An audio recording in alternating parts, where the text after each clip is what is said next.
Hey everyone, I'm Andrew, And I'm Emma. and welcome to All in English channel. Today, we are kicking off a brand new adventure series. We're heading deep into the Amazon rainforest to find something lost for centuries. Along the way, we're focusing on intermediate English, B1, B2, specifically looking at conditionals and some very useful travel phrasal verbs. I've been waiting for this story. It's got mystery, danger, and a secret that could change everything. It's perfect for those of you looking to level up your conversational flow. Put on your hiking boots. Let's begin. Hate was like a thick blanket. Leo wiped the sweat from his forehead and looked at the crumpled piece of paper in his hand. He wasn't a professional explorer. He was a librarian from London, but his grandfather's last words had brought him here, to the edge of the uncharted jungle. "If you find the stone arch, you will find the truth," his grandfather had whispered. Leo checked his compass. He had been walking for 6 hours. He needed to set off earlier tomorrow if he wanted to beat the midday sun. Suddenly, the bushes rustled. Leo froze. "Who's there?" he shouted. A young woman stepped out, holding a machete. "You're loud," she remarked with a Brazilian accent. "If you keep shouting like that, the jaguars will find you before the treasure does." "I'm Leo," he said, breathless. "I'm looking for the Golden Creek." The woman, Elena, looked at his dusty boots and laughed. "The Golden Creek? That's a myth. But if I had a map like yours, I would probably look for it too." Leo looked down at his map. "Wait, how did you know I have a map?" Elena pointed to the corner of the paper sticking out of his pocket. "I'm a guide, Leo. I notice things. Now, we need to get away from this riverbank. The water is rising." Andrew, hold on. I want to point out something important about how Leo and Elena are speaking. 1. Pattern recognition. Elena said, "If you keep shouting like that, the jaguars will find you." And Leo thought, if he stayed here alone, he would definitely get lost. 2. Simple explanation. These are conditionals. The first conditional, if plus present, will plus verb, is for real possibilities.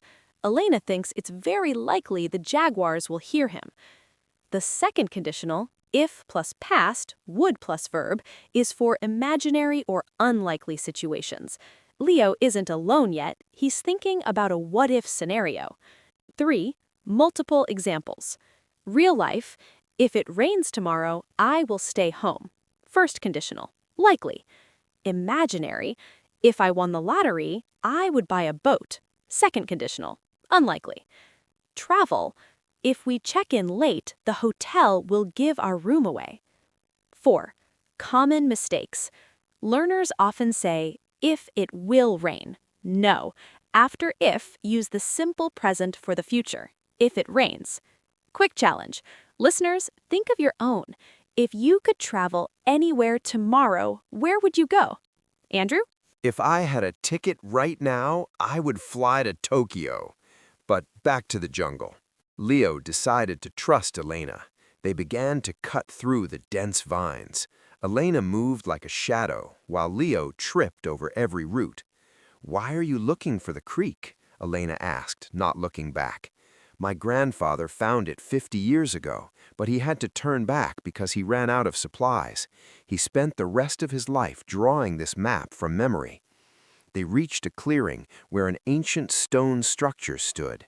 It wasn't an arch, but a small pedestal. "Look," Leo whispered. He placed his map on the stone. The lines, they matched the carvings on the pedestal. Suddenly, the ground beneath them trembled. A hidden door in the rock began to pull apart, revealing a dark, downward staircase. "If we go down there, we might not be able to get back up." Elena's voice dropped to a whisper. Leo looked at the dark stairs. "If we don't go down, we'll never know what he found." Before they go into the dark, let's look at those phrasal verbs Andrew just used. Adventure stories are full of them.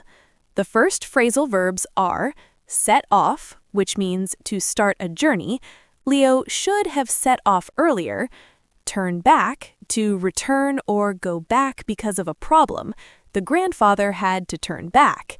and cut through, to take a shortcut or move through something dense. Now, why use them? Natives use these because they are more colorful than simple verbs like start or return. For example, we set off for the airport at 5 a.m. The mountain was too steep, so the hikers had to turn back. I use set off every time I go on a road trip. It sounds much more natural. Exactly.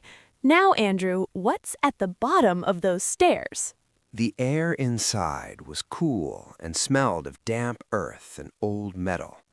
Leo clicked on his flashlight. The beam of light danced across the walls, revealing gold leaf paintings of a sun and a moon. "This isn't just a creek," Elena whispered, her eyes wide. "This is a temple." They reached the bottom of the stairs and found themselves in a massive chamber. In the center was a large basin filled with clear water. But it wasn't the water that caught their eye. It was what was under the water. Thousands of gold coins and emeralds sat at the bottom, glowing in the flashlight's beam. "The Golden Creek," Leo breathed. "He was right." But Elena wasn't looking at the gold. She was looking at the walls. "Leo, if these carvings are correct, this isn't a treasure room. It's a trap." "What do you mean?" Leo reached out to touch a gold coin. "Don't!" Elena screamed. But it was too late. Leo's finger touched the water. A loud click echoed through the chamber. The stone door they had entered through slammed shut. Then another sound started, a low, heavy rumble. "The ceiling!" Leo looked up. "The ceiling is moving!" "If we don't find the mechanism in the next minute," Elena gasped, "the ceiling will crush us." Leo looked frantically at his grandfather's map. There was a secret note on the back, but the ink was faded. "Elena, the map says, if the sun meets the moon—" Suddenly the flashlight flickered and went out. Total darkness. Oh no! Andrew, you can't leave them in the dark. That is what we call a cliffhanger, Emma. Will Leo find the sun and moon? Will the ceiling crush them? You'll have to tune in to the next episode to find out. While you wait, let's recap. Today we covered conditionals. Remember, use the first conditional for real possibilities. If I study, I will pass. Use the second conditional for imaginary dreams. If I were a hero, I would save Leo. And don't forget our phrasal verbs, set off, turn back, and cut through. Here is your challenge. Leave a comment below using a conditional. If you were Leo, what would you do? Would you touch the gold?